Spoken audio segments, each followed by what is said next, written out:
They humiliated me in front of everyone. In a day, I made them lose their home, money, and respect. But the real blow was yet to come. I had found their biggest secret. And now the game is just beginning. The sound of cheap laughter was still echoing in my head as I gripped the steering wheel, my knuckles bleaching to the color of the snow outside. They thought it was funny. The biggest disappointment t-shirt, the casual shrugs, the quiet chuckles. They thought it was a joke. I hadn't even made it a mile from the old lakeside house before the first call lit up my phone. Mom, ignored. Then Ben, ignored. Then Laura, rapid fire, like a woodpecker trying to break into my skull. I let the phone ring, the vibration buzzing against the console like an angry wasp. I stared straight ahead at the winding, icy road, the torn papers still fresh in my memory. The thick, heavy ones I had custom printed for them. Torn up, shredded, like every damn hope I still had for this family. You ever understand? I didn't want it to end like that. I paid for everything. The venue, the t-shirts, the catering, even the wine that Ben sloshed around like it was tap water. I thought, foolishly, that nostalgia would work like some kind of defibrillator for a dead heart. But nostalgia is just a lie we tell ourselves to excuse the past. It was funny, though, how quiet it got the moment they realized what I had ripped apart on that table. The documents, the ones they didn't even glance at while they posed for their idiot group selfies, early retirement for my parents, full mortgage paid, a trust for Laura's kids so they could finally leave that crumbling school, a job offer for Ben, wrapped in enough second chances even he couldn't screw it up. All gone, shredded into strips, fluttering like confetti at the saddest party ever thrown. And now, sitting there in my frozen car, staring at my shaking hands, I realized something. I wasn't sad. I wasn't even angry. I was free. 2 days earlier, before everything went to hell, I'd spent the night before the reunion in a local motel, one of those places where the sheets always smell faintly of bleach and disappointment. I was too nervous to stay at the house. Too hopeful, if I'm being honest. I was an idiot. I'd made folders for each of them, printed their names in gold leaf like some delusional wedding planner. I even picked out music playlists for the dinner, upbeat, cheesy stuff from our childhoods. You know, to set the mood. God, I was pathetic. Somewhere between organizing the catering invoices and practicing a speech in the bathroom mirror, I realized how stupid it all was. I should have pulled the plug right then. But hope's a disease, and I was terminal. And that's when I heard the knock on my motel door. It was Ben, drunk, of course, leaning against the doorframe like he owned the place. He had that lazy grin on, the one that used to mean let's skip school, but now just meant let's make a mess and leave you to clean it up. You ready for the big family blowout, bro, he slurred. Something about the way he said it, like he knew, like they all knew. I should have slammed the door right there. But I didn't. I let him stumble inside, flop on a motel bed, mumble half-coherent things about Laura's new boyfriend, and how the old man still thinks you're a screw-up, but like, whatever, right? Whatever. I sat there for an hour listening to him snore, the torn seam of my patience unraveling with every breath he took. The next morning, Ben was gone. No note, no explanation. But there was something new, a t-shirt, folded neatly on the bathroom counter. Biggest disappointment, printed in bold black letters. At first, I thought it was some kind of twisted joke from the motel staff. Maybe Ben brought it. Maybe he thought it was hilarious. I shoved it in my bag without thinking. I should have paid more attention. Present, nightfall. I parked 3 blocks from my apartment. No reason to give them a road map to my door when they inevitably started showing up with sorry balloons or guilt-shaped casseroles. The snow was thick by now, coating the streets in a kind of muffled silence that feels like a hell breath. I unlocked my door, tossed my bag on the couch, stared at the torn folder that peeked out like a wounded animal. Then my phone buzzed again. Incoming call. Dad. Declined. A minute later, a text from Laura. Please call me. We didn't mean it like that. Didn't mean it like, what? Like decades of being the family's emotional punching bag? Like being the butt of every passive-aggressive joke. Because I didn't fit the shiny picture they painted themselves. I scrolled down. Another message. Ben, you up? You are missing the after party, LOL. And just like that, something inside me, something old and cold and sharp, clicked into place. No more forgiving. No more fixing. They wanted a villain? Fine. I'd be the best damn villain they ever met. I didn't sleep that night. Didn't even sit down. I just stood there in the kitchen, phone buzzing every 20 minutes, staring at the busted microwave clock blinking 2:16 a.m. It was weird. I felt calm, not numb, not sad, predatory, like something had cracked open inside me, and the thing that stepped out had sharper teeth than I remembered. They had treated me like the joke for years. The afterthought, the failure, the punchline. Fine, let's see how they handled being the joke. The first strike. At 7 a.m. sharp, I sent the first email. Not to them. To their boss.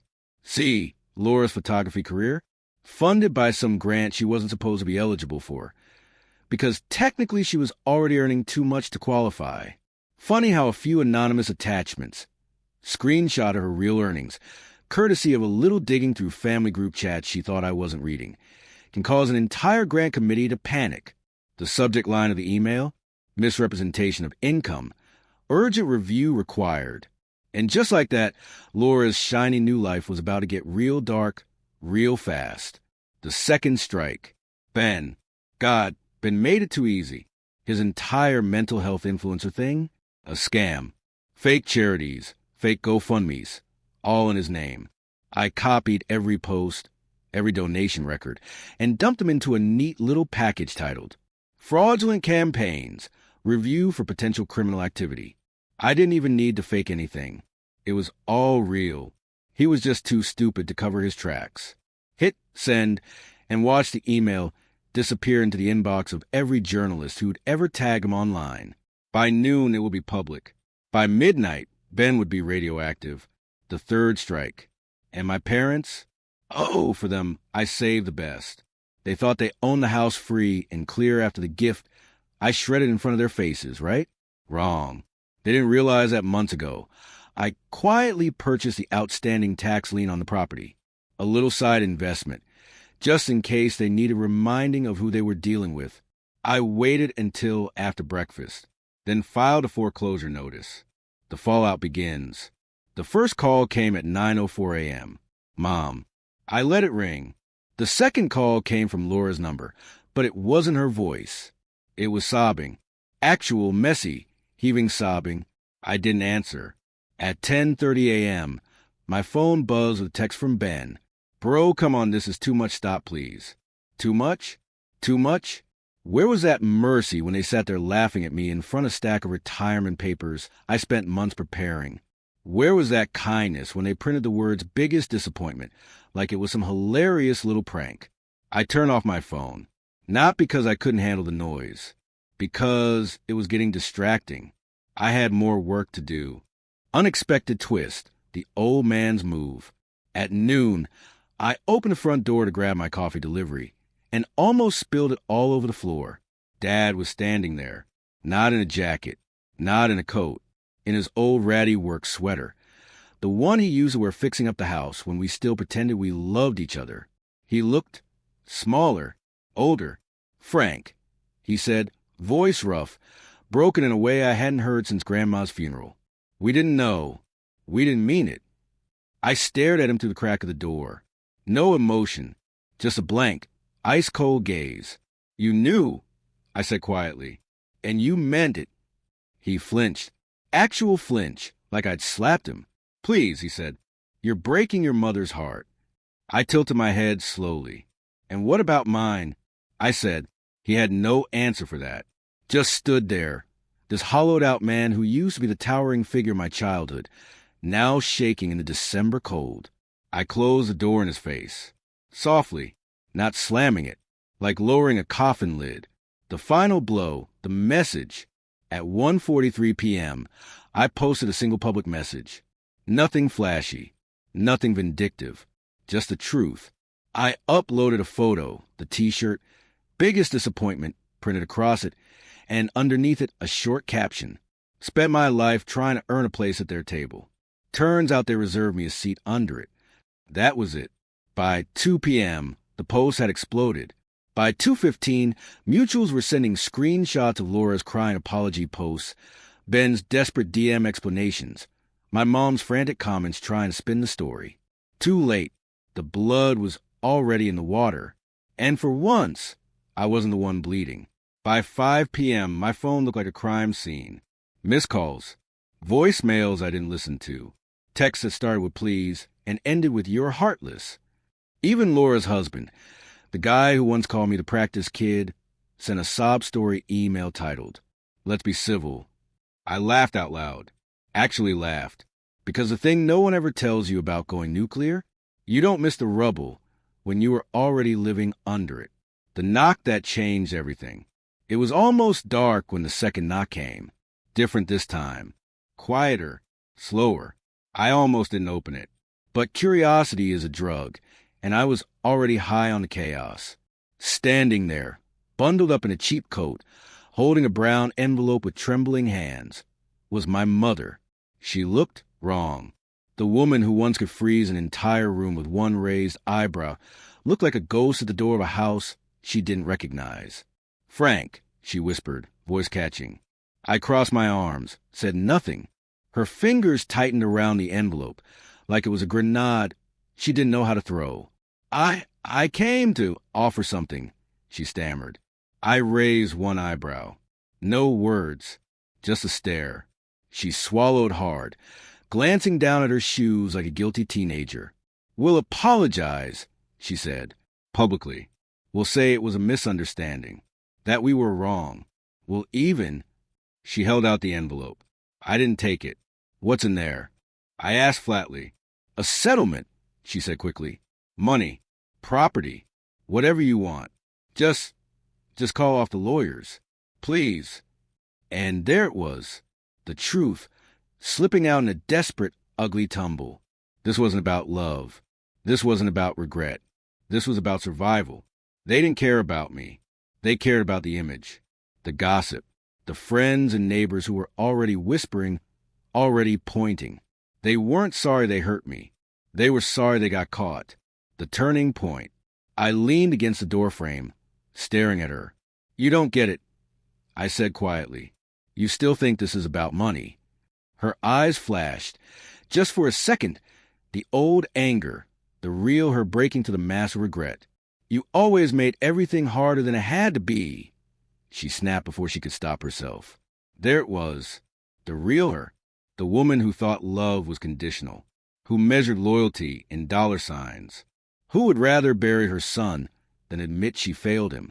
I smiled, a slow, mean smile I didn't know I was capable before today. Keep your settlement, I said. Use it to buy some new friends. You're going to need them. And with that, I closed the door. Again, softer this time.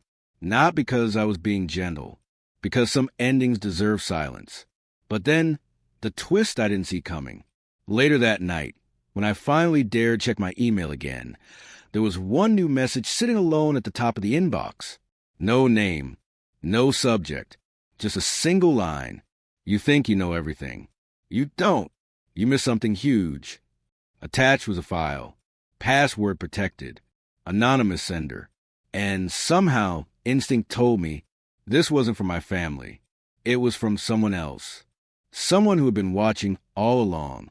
And they had something that could burn it all down even further. Something even I wasn't ready for. The email sat there like a live wire, buzzing against my retinas. No subject, no sender name, just that single cryptic line.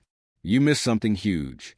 I stared at the attachment for a full minute, heart hammering like a war drum.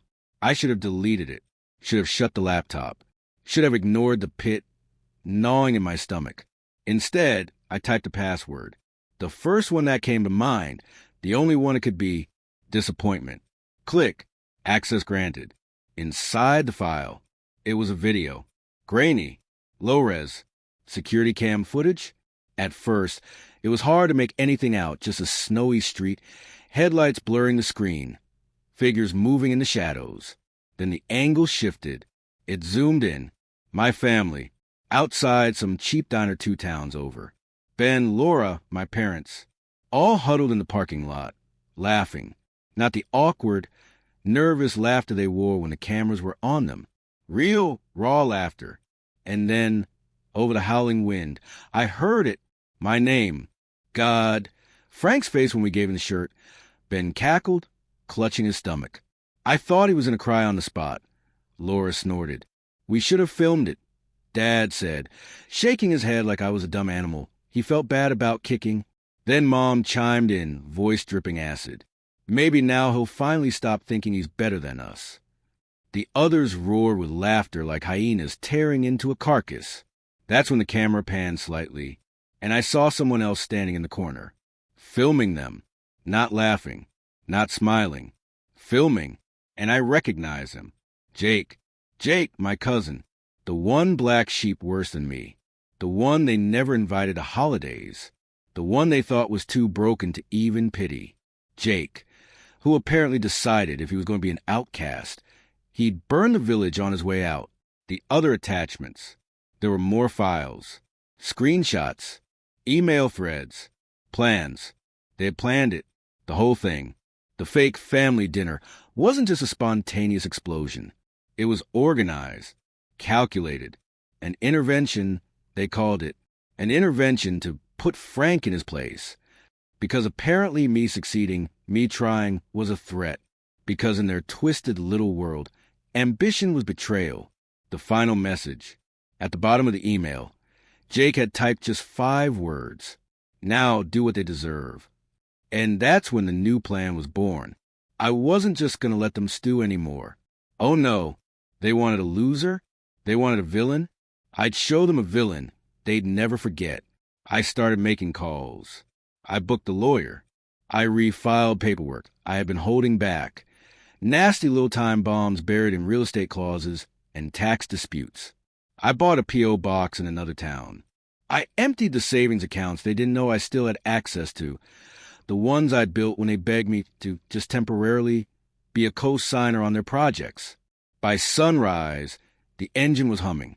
By noon, their comfortable little lives would be on fire, and I wouldn't have to lift a finger, because everything they built, it was already rotten. I was just kicking the last brick loose. By noon, the first domino fell. Ben's influencer sponsorships collapsed like a house of wet paper.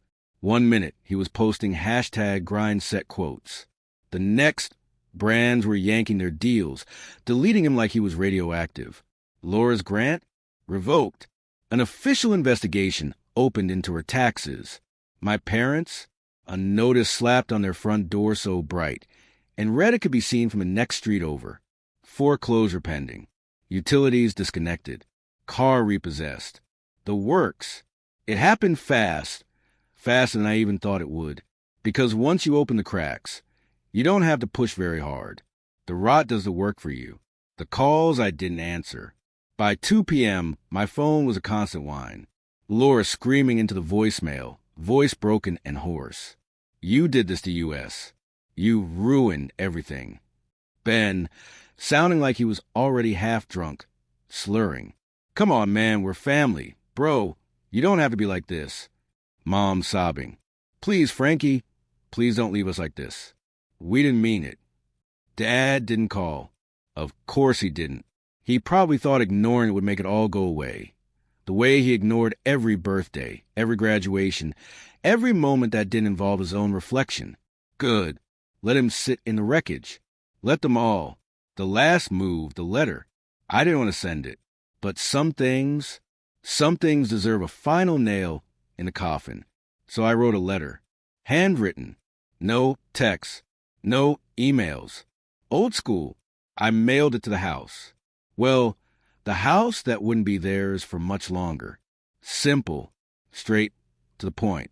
Dear family, you taught me my whole life that love had terms. That loyalty was conditional. That I was only valuable when I was useful, when I was paying, fixing, carrying the weight you dropped. I spent years trying to prove I deserve a seat at your table. Turns out I never should have wanted one. You built your house on sand. You built your lives on lies. I didn't destroy you. You did that all by yourselves. Good luck this winter. It's going to be a long, cold one. Frankie. Final scene. Watching it all burn. I sat in my cheap apartment, wrapped in a threadbare blanket, sipping black coffee that tasted like ashes. Outside, the snow fell heavy and slow, blanketing everything. Pure, quiet, like the world had hit reset. My phone sat silent now. No more calls. No more apologies. No more lies. I was alone, and for the first time in my entire life, I was finally free.